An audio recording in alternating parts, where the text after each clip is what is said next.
Yes, we're all loving watching the Olympians in Milan, and if you're feeling maybe a little motivated to get moving, it is important to prioritize recovery. So, on today's Chick List, we are talking about the best ways to help your body bounce back. And here to help us do that today, medical reporter Dr. Akshay Syal. Welcome back, Doc. Good morning. Thanks for having me. Of course. I mean, well, let's just start with the basics. When you work out, what are the best ways to recover right after? You know, Craig, I'm so glad we're talking about this because a lot of people spend, they focus a lot on what they do in the gym and not what they do outside of the gym. And it can be just as important. So protein intake. You look like you go to the gym, Craig. I'm sure you've seen your friends, walk around with protein shakers kind of, going like this. Oh, yeah. Yeah, you've seen that, right?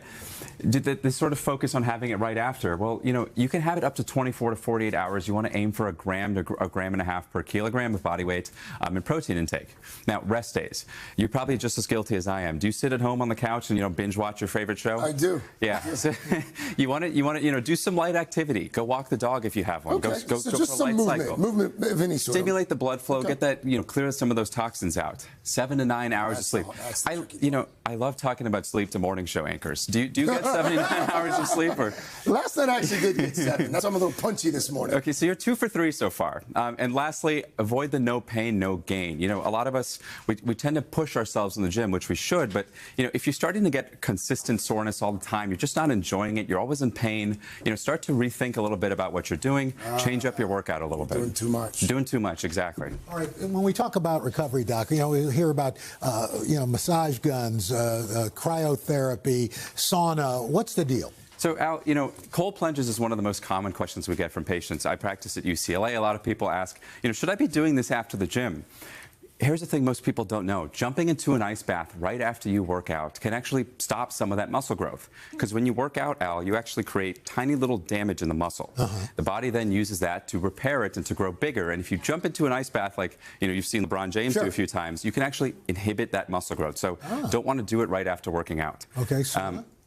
Yeah? I'm sorry, sauna? Sauna. So we were just talking before the show. You were a sauna man. Yes, I am a sauna man. I did a sauna this morning. How often do you do it? Like 3-4 days a week. And have you noticed any difference? I feel better. You feel better? I absolutely do. As opposed to cold plunges, I'm a big fan of the sauna. Saunas right after working out can actually help that muscle growth. It can help your brain. It can help your mood. It can help your stress levels. You want to do it a few times a week, just for about 5 minutes at first, working up to 10 to 15 minutes.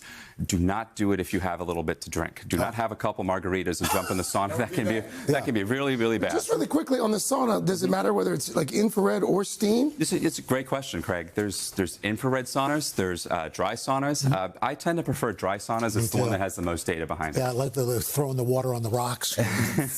And then massage guns. Massage guns. We were also talking about this. Yeah. You have, it's okay to use a few minutes at a time. Can actually help improve some of that muscle flexibility that we know is so important. Okay, so I'm always confused about this. When do you use cold and when do you use heat? It's excellent question. The easiest way to think about it, Al, cold is something to calm things down. Heat is something to loosen things up. So cold can help if you have any sharp pain, any swelling. Dylan, you'll appreciate this. Every time I play 18 holes of golf now, I am out of ice in my house. I have ice here, all over my knees. It's just because we're getting older. Exactly. So anything acute, you want to use ice. Anything to sort of loosen things up. Maybe you need some little help in the hamstrings. You can put a heat pack there or your lower back. Help loosen things up. Right. And finally, do not put heat on swollen joints. If you twist your ankle, anything like that, avoid putting heat. It promotes blood flow and can actually promote inflammation. Use ice on that. Exactly, Al. Real quick, despite all of these kind of like minor injuries, when should we actually go to the doctor? Right. So everybody with kids, please take a photo of this. I'm sure you're very familiar with this. Yes. Anything that's not getting better is the simplest way to think about it, right? Pain or swelling that doesn't improve over 2 to 3 days. If you cannot bear weight on it, if you roll your ankle on the golf course and you can't walk on it, see a doctor immediately. Any numbness or tingling, and your hands or your fingers start to go numb or they start to tingle a little bit, call your doctor. And any popping sensation, if you fall down, you roll down a ski hill and you hear a pop. All over. You should see a doctor. Yes. I wake up in the morning, it's like pop, pop, pop. Dr. Syal, thank you. Crack, pop. Always good. Thank you, Doc.